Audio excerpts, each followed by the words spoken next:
Have you ever considered that sports might be a replacement for war? A provocative question, isn't it? Yet when you pause to consider, you might find that there's more to this assertion than meets the eye. Imagine a world where the battlefield is replaced by a football pitch, a cricket field, or a tennis court. The soldiers, now athletes, competing not for control of territories but for championship titles, trophies, or medals. There's still a sense of competition, of course, but it's no longer a fight to the death. Instead, it's a contest of skill, strategy, and physical prowess, a test of endurance, determination, and teamwork. A sports match, in essence, mirrors many aspects of a war. The teams, much like armies, devise strategies, execute plans, and engage in maneuvers to outdo their opponents. The athletes, akin to warriors, employ their physical strength, agility, and acumen to gain an edge. And the spectators, not unlike citizens cheering for their country in times of conflict, rally behind their favorite teams, exuding a sense of collective identity and camaraderie. Yet, sports offer a more civilized alternative to conflict. They channel our innate competitive instincts into a constructive, rather than destructive, pursuit. They promote values such as fair play, respect, and sportsmanship, which are crucial for societal harmony. Moreover, sports have a profound impact on society, much like wars. They shape our identities, influence our cultures, and even alter our geopolitical dynamics. They inspire us, unite us, and sometimes divide us. They embody our ambitions, our struggles, our triumphs, and our defeats. They reflect who we are and who we aspire to be. As we delve deeper into this topic, we will explore how sports, much like wars of old, have shaped societies and individuals. So let's embark on this intriguing journey together as we unravel the role of sports in our lives and in our world. To understand this transformation, we must first travel back to the origins of sports. Picture the ancient civilizations of Greece and Rome. Here, the seeds of sports were first sown not in the stadiums, but in the heart of religious festivals and rites of passage. These events were much more than simple games. They were a testament to the human spirit, a celebration of the gods, and a display of strength and skill. The Greeks, for instance, dedicated the Olympic Games to Zeus, the king of their gods.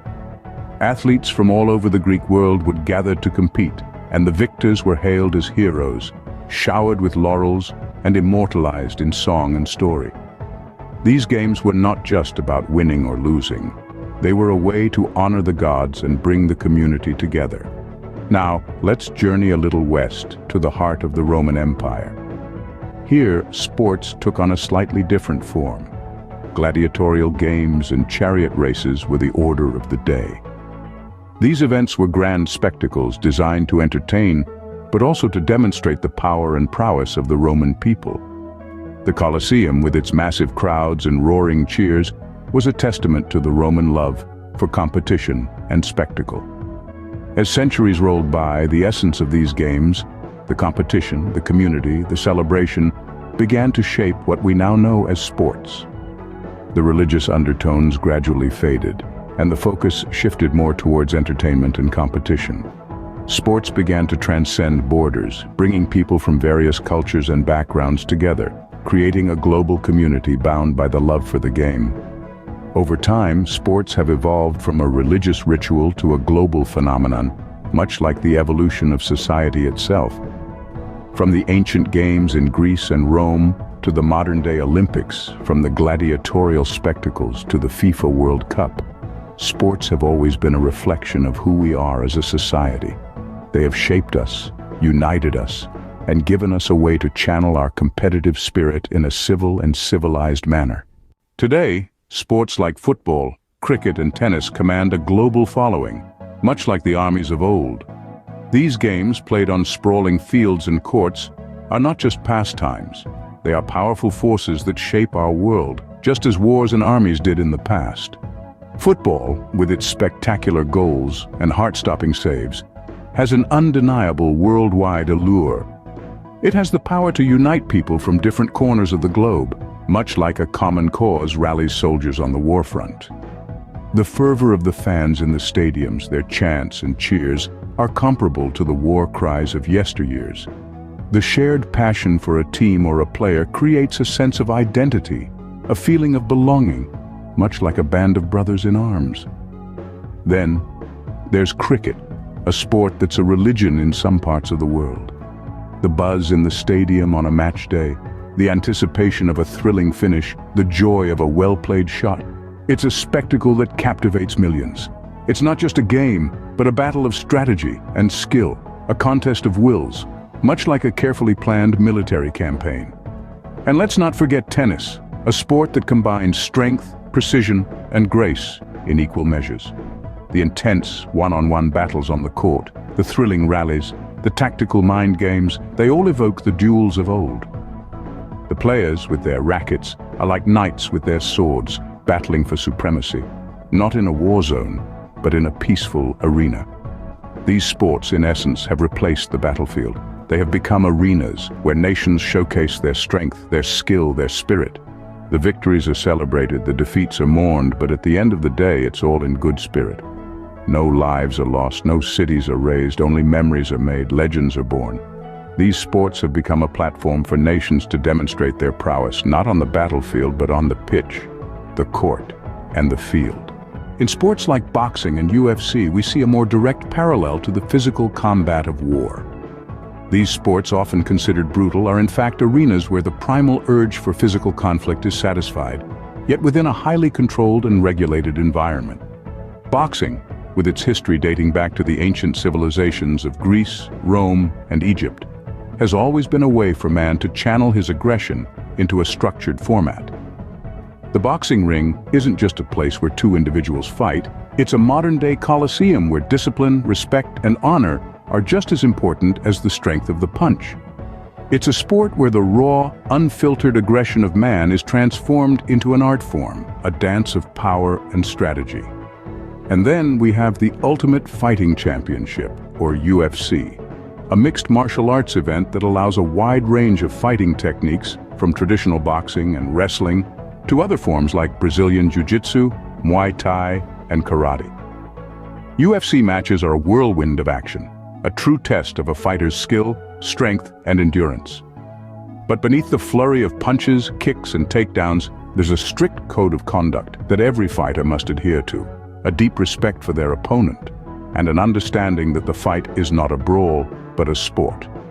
In both boxing and UFC, the combatants aren't soldiers on a battlefield, they're athletes in a ring or an octagon. The fight isn't about conquering territories or asserting dominance, it's about testing one's limits, improving oneself, and yes, providing entertainment. Every punch thrown, every round fought, every bout won or lost, it's all part of a larger narrative, a narrative of growth, resilience, and the human spirit. So while boxing and UFC might seem brutal at a glance, they're much more than mere displays of violence. They're a testament to human strength and endurance, a celebration of discipline and respect. Boxing and UFC, while seemingly brutal, have in fact provided an avenue for violent tendencies to be expressed and celebrated in a controlled and respected manner. Sports have not just replaced war, but have also played a significant role in civilizing mankind. In this sphere of competition, we are not just players or spectators. We are learners, absorbing values that enhance our humanity. It's in the heart of sports where fairness, respect, and sportsmanship are nurtured, shaping the character of individuals and society as a whole. Think about it. In every game, there's an unspoken agreement to play fair, to respect the rules, and most importantly, to respect each other.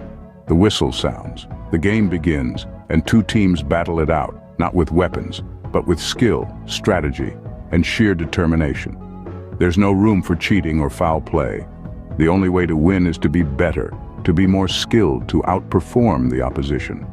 In this arena, aggression is not unleashed, it's controlled, channeled into a competitive spirit that drives us to excel, but not at the cost of integrity. It's a lesson we carry with us, off the field and into our lives. We learn to compete, but we also learn to lose. We learn that defeat is not the end, but a stepping stone to improvement. Sports have also cultivated a sense of global unity. From the World Cup to the Olympics, sports bring nations together, fostering a sense of camaraderie that transcends boundaries. In this context, rivalries become friendly, and competition becomes a celebration of human potential. And so, Sports serve as a civilizing force, instilling values that form the bedrock of a civilized society. By teaching us to compete fairly, to respect our adversaries, and to handle victory or defeat with grace, sports shape us into better, more civilized individuals.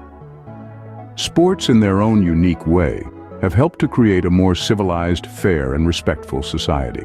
So as we ponder on this, let's ask ourselves, so, have sports truly replaced war? Or have they simply given us a new battlefield to conquer?